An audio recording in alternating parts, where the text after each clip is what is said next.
Welcome back to Breakfast Television. Next up, helping to map your financial future as a couple. I am joined by Vice President and Financial Security Advisor Shivani Oberoi. Welcome to the show, Shivani. Great to have you here.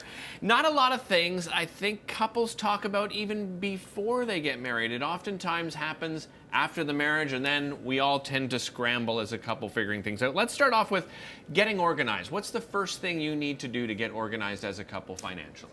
First thing would definitely be to lay out everything on the table. Be transparent, be honest, talk about all your debts, most important. Right. Liabilities, assets, incomes, any other sources of incomes, any properties you may own. Really go into depth so that you get a clear picture of what you currently have financially, alone and together.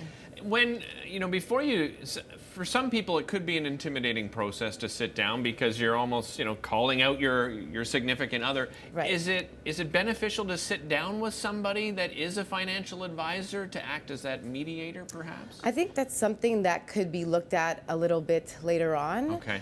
Once everything is kind of settled down between the two of you.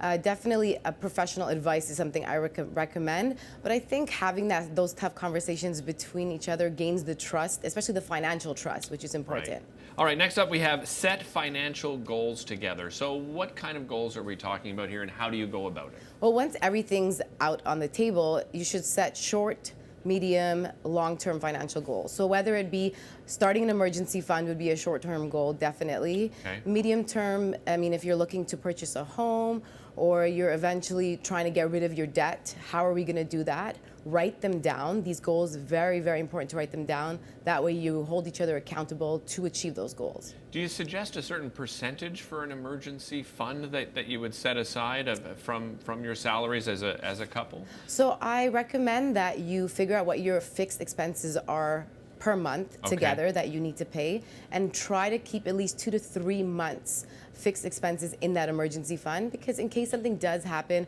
where you're unable to either work or get those bills paid, then you have that money to dip into. Great advice. All right, next up is create a budget.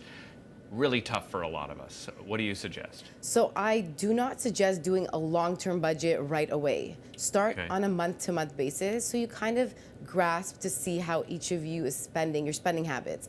Because just when you're alone, you spend as you wish, but when you're together, you will have to find ways to save, put money aside. Where can you cut your budget? Where can you find more money? Those kind of things. Let's talk about bank accounts. Do you do joint bank account right away? Do you keep separate bank accounts? What do you suggest couples do? So 3 words: yours, mine, and ours. Okay. It's a very touchy subject, I find, between couples, but you should have 3 bank accounts. You need to determine together what will be paid out of the our account. Okay. And then from there, you have your separate accounts, just in case there's one person who has special spending habits, I like to say. I like your honesty, yes. Likes to shop a little more.